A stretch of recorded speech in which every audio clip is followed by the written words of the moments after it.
Hello everyone, welcome to the channel again. Thank you for joining me. I have for you today another review, and today's candidate for this review is the latest release into the Homo sapien line from Visconti, and that pen is the 2019 Midnight in Florence. A pen that I've seen in person May last year when I visited the factory in Florence. Back then it was just a rendering and I was invited to share my opinion regarding the color of it.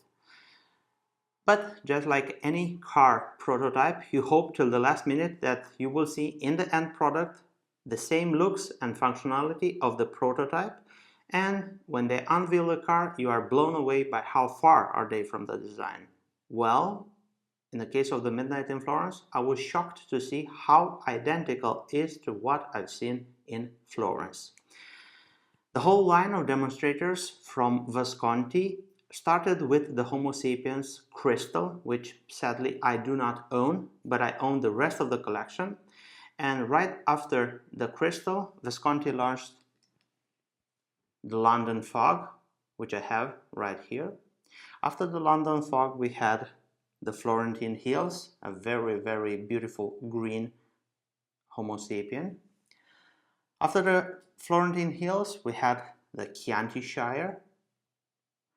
And last year, we had the bronze swirl, which is this one right here. Now, let's unbox the Midnight in Florence. This is how the pen arrives.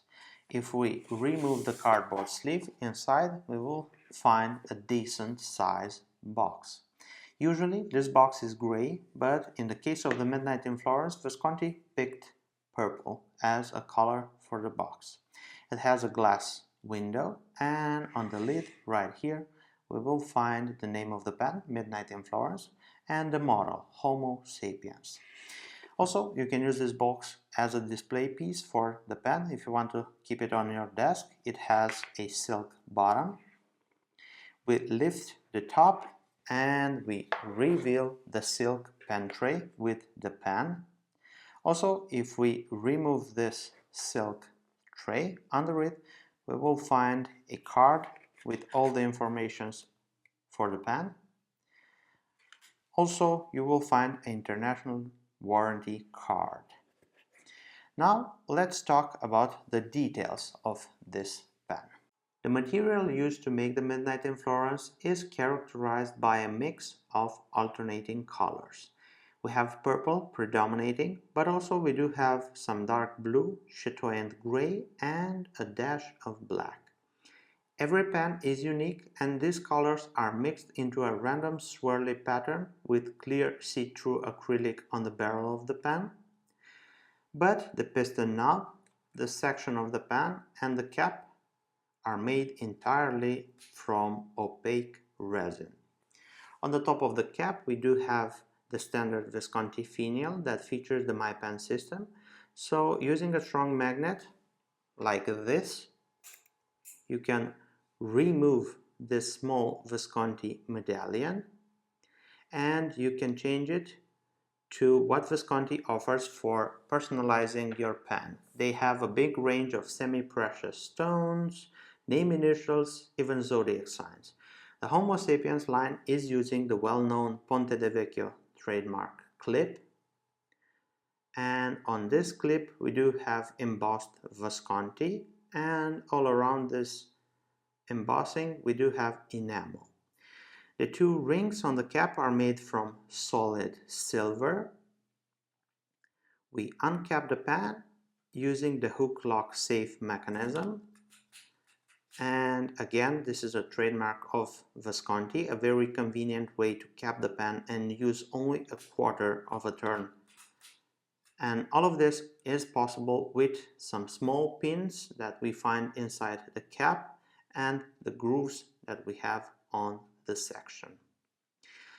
This pen comes equipped with a 23 karat palladium Dream Touch nib, which is available in extra fine, fine, medium, broad, and 1.3 millimeter stub.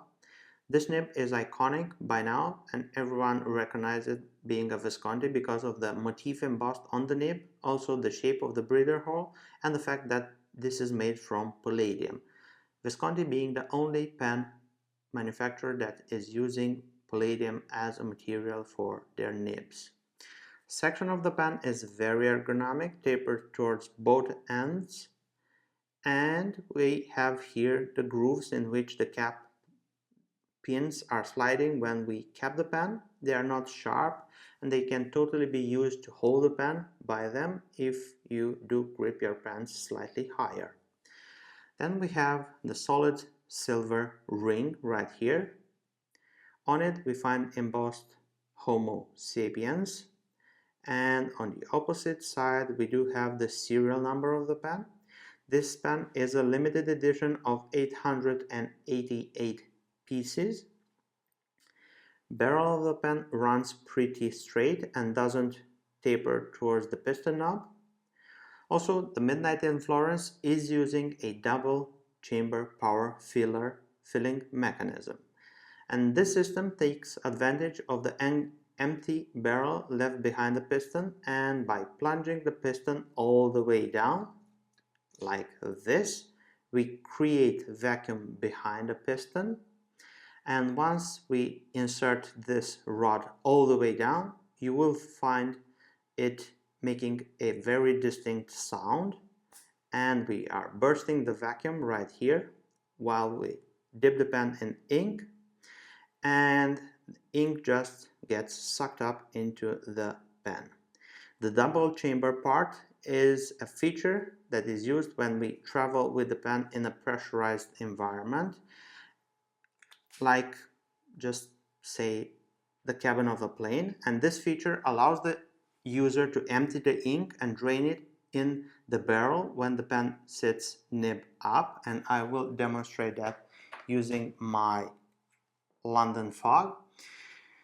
As you see, we do have ink right here in the second chamber. If we unscrew the piston knob, we empty that ink inside the barrel right here, and in one motion, keeping the pen nib up, we close that double chamber, and we do not have ink anymore right here. If we turn the pen nib down, you will see that the double chamber is empty. This way, I will guarantee you that you won't stain your clothes if you're flying into a pressurized environment like the cabin of a plane. And if you do use your pen and carry it with you on a plane, you will for sure know that that is a recipe for stained clothes. But if you're using a Homo sapiens double chamber filling mechanism, for sure you won't have that problem. This pen measures 145 millimeters closed like this, and we do have 130 millimeters from the tip of the nib to the end of the knob right here, and fully inked and uncapped like this, this pen weighs 23.5 grams. I think it's time to see how this gorgeous nib is handling on the paper, and we will be back with a conclusion after the writing sample. I hope you're ready to see what this nib is capable of. Let's give it a go. We do have pen, Visconti, Midnight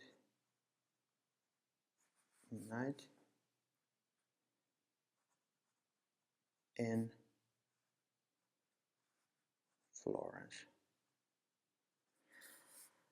The nib performs really good. It's smooth.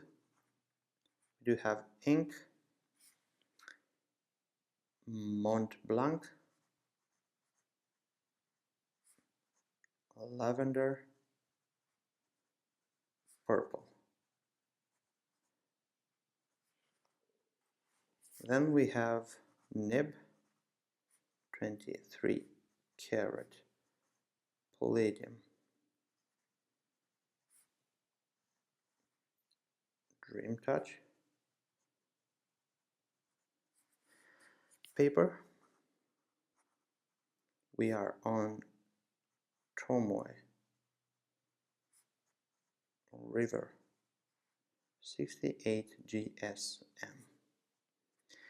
Now I think it's time to test the wetness. I've seen that Visconti has a lot of nibs that write really wet, and this is one of them. Now let's try a flex test. We do have some line variation, but I don't advise you to try flexing it, because you can spring this nib very easy. It is meant to ride normal, not flex. Now let's try some fast riding. This is not the pen, that's just me. This is my signature. As you see, we do not have any hard starts or skipping. Now let's try a reverse.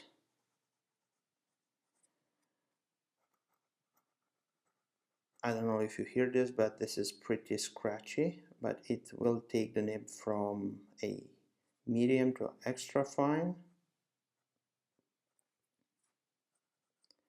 And overall, I find this nib a joy to use. Over the years, I've seen the entire Homo sapien line from Visconti dressing a lot of new colors. And to be honest with you, I have set myself a standard. And Visconti surpassed this standard each and every single time they launched the new Homo sapien.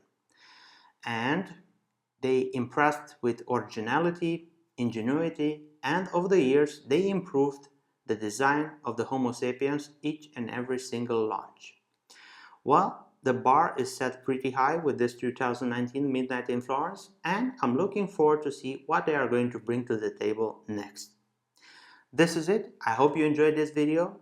If you do have questions, leave them in the comment section below. If you're interested in owning a pen like this, you will find it in stock on the PenVenture website, and be sure that I will personally check the nib before sending it your way, so you will get a wonderful writing experience with your new pen. Don't forget to subscribe to our YouTube channel and be notified whenever we post new content. Also, if you do want to be updated each and every single time that we launch new products on PenVenture, be sure to follow us on Instagram and drop us a like on Facebook. Links for all the social media accounts you will find down below. I look forward to seeing you next video.